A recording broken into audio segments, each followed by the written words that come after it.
नमस्कार विद्यार्थियों। तो आज की हमारी इस क्लास में हम लाइक का प्रयोग करना सीखेंगे।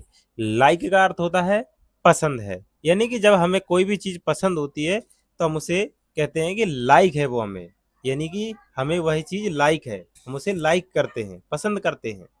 तो चलिए बिना देरी के अपनी वीडियो को स्टार्ट करते हैं और बने रहिए हमारे इस वीडियो में। अब देखिए, ये तो आपको पता है कि हम इंग्लिश के स्ट्रक्चर में सबसे पहले क्या चीज लिखते हैं। सबसे पहले लिखते हैं हम कर्ता यानी सब्जेक्ट, उसके बाद में लिखते हैं क्रिया। तो यहाँ पर क्रिया कौन सी है, लाइक यानी कि पसंद करना, ठीक है। और उसके बाद में ऑब्जेक्ट यानी कि कर्म लिखेंगे।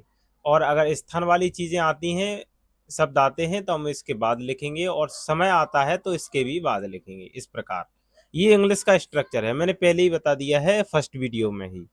तो बिना देरी के अपने इस वीडियो को और आगे बढ़ाते हैं। मुझे आम पसंद है। अब यहाँ पर करता कौन है, यहाँ पर करता है आई। कौन है करता, आई। लेकिन आई के साथ में लाइक आएगा कि लाइक्स आएगा, तो मैं बता दूं कि लाइक आएगा, क्योंकि आई अपने आप को बहुवचन में मानती है, भले ही वो एक वचन होती है। तो इसलिए आई के जगह पर लाइक का ही प्रयोग किया जाता है। देखिए इस प्रकार, आई लाइक मैंगोज। अब बहुत सारे आम हैं, इसलिए हमने आमों को बहुवचन में लिखा है, मैंगोस लिखा है हमने। क्या लिखा है, मैंगोस। और यहाँ पर केवल एस लगा कर भी हम मैंगो का बहुवचन कर सकते थे।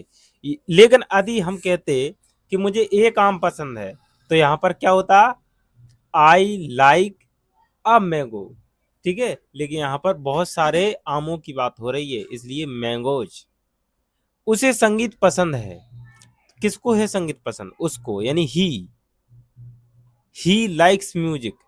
अब देखिए, ही जो है वो एक वचन है, इसलिए हमने क्रिया लाइक्स का प्रयोग किया है, क्योंकि एक वचन के लिए लाइक्स का प्रयोग करते हैं। हमें किताबें पसंद हैं, तो यहाँ पर करता आएगा वी, और बी अपने आप में बहुवचन होता है, इसलिए हम यहाँ लाइक का प्रयोग करेंगे। लेकिन बहुत सारी किताबें हैं, इसलिए हम बुक्स लिखेंगे, आई लाइक बुक्स। राम को क्रिकेट पसंद है। Ram likes cricket. अब देखिए, राम एक वचन है, इसलिए यहाँ पर हमने एस लगाया है क्रिया के साथ में, यानी कि लाइक्स का प्रयोग किया है। बच्चों को कहानी पसंद है, तो देखिए द चिल्ड्रन लाइक स्टोरीज, यानी बहुत सारी कहानी की बात हो रही है, एक कहानी की बात नहीं हो रही है। अगर किसी को कहानियां पसंद होती है तो कहानियां पसंद होती हैं, तो कहानियां बहुत सारी होती है ना। तुम्हें चाय पसंद है, यू लाइक टी। अब देखिए वाक्य प्रश्नवाचक, तो प्रश्नवाचक वाक्यों में डू या डज का प्रयोग किया जाता है, क्योंकि ये वर्तमान काल है, प्रेजेंट टेंस है, इसलिए। और उसके बाद में सब्जेक्ट आएगा यानी कि कर्ता आएगा, और उसके बाद में क्रिया आएगी, क्रिया के बाद में कर्म आएगा, फिर स्थान वगैरह और समय वगैरह आ सकता है। तो देखिए, क्या तुम्हें आम पसंद है, डू यू लाइक मैंगोज, यानी बहुत सारे आम। क्या उसे संगीत पसंद है, डज ही लाइक म्यूजिक। अब देखिए, यहाँ पर जो डू है ना, वो बहुवचन के लिए प्रयोग होता है, और डज है वो एक वचन के लिए प्रयोग होता है, ठीक है। ये तो आप लोगों ने पहले ही वीडियो में समझ लिया होगा। अब यहाँ पर जो ही है, वो ही अपने आप में एक वचन होता है, इसलिए हमने डज का प्रयोग किया है। और यू बहुवचन होता है, इसलिए हमने डू का प्रयोग किया है। और डज का प्रयोग करने पर हमने इसमें लाइक्स का प्रयोग नहीं किया है, क्योंकि डज से ही क्लियर हो गया है कि कर्ता एक वचन है, ठीक है। डज लगाने से क्लियर हो गया है कि कर्ता एक वचन है, इसलिए हमने क्रिया में एस नहीं लगाया, यानी कि क्रिया लाइक्स वाला यूज नहीं किया है, ठीक है। चलिए अगला सेंटेंस देखते हैं। क्या तुम्हें चाय पसंद है, डू यू लाइक टी।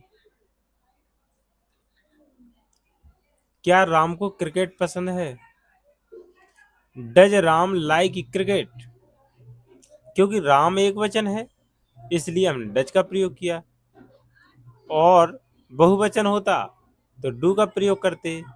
लेकिन ये डू या डज के अलावा अगर हम डिड का प्रयोग करें तो वाक्य पास्ट का होना चाहिए, यानी भूतकाल का वाक्य होना चाहिए। क्या बच्चों को कहानी पसंद है? Do the children like stories, यानी बहुत सारी कहानियां। ठीक है, इसलिए हमने स्टोरीज लिखा है।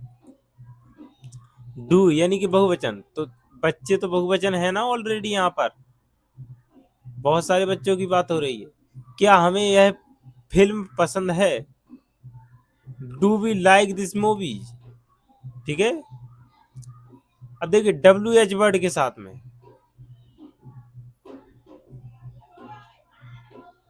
अब देखिए WH वर्ड के साथ में, WH वर्ड क्या होते हैं? जिनका हम हाँ या ना में जवाब नहीं दे सकते हैं, जैसे कि इन सेंटेंस में देख सकते हैं आप। तुम्हें आम क्यों पसंद है? तो यहाँ पर क्यों, क्यों के लिए जो भाई शब्द यूज होता है इंग्लिश में, उसको हम सबसे आगे लिख देंगे, और फिर वही प्रक्रिया रहेगी। सहायक क्रिया, उसके बाद में कर्ता, कर्ता के बाद में क्रिया यानी कि लाइक, उसके बाद में ऑब्जेक्ट। देखिए इस प्रकार, why do you like mangoes? उसे संगीत क्यों पसंद है? Why does he like music? तुम्हें चाय कब पसंद है? When do you like T? Ram को क्रिकेट क्यों पसंद है? Why does Ram like cricket? अब देखिए इसका अर्थ ये भी होगा कि राम क्रिकेट को क्यों पसंद करता है। ठीक है, बच्चों को कहानी क्यों पसंद है? Why do the children like stories? आपको यह फिल्म क्यों पसंद है? Why do you like this movie? अब देखिए नकारात्मक वाक्य, मुझे आम पसंद नहीं है। तो देखिए इनको किस प्रकार लिखा जाएगा? डू या डज यानी कि जे लिखा है, ये लगेगा एक वचन के लिए और ये लगता है बहुवचन के लिए। यानी जब कर्ता एक वचन है तो डज, और कर्ता बहुवचन में है तो डू। उसके बाद में नॉट लगेगा, है ना, क्योंकि भैया नहीं आ रहा है इसमें बहुत सारी जगहों पर। तो नहीं के लिए हम इंग्लिश में कौन सा वर्ड यूज करते हैं?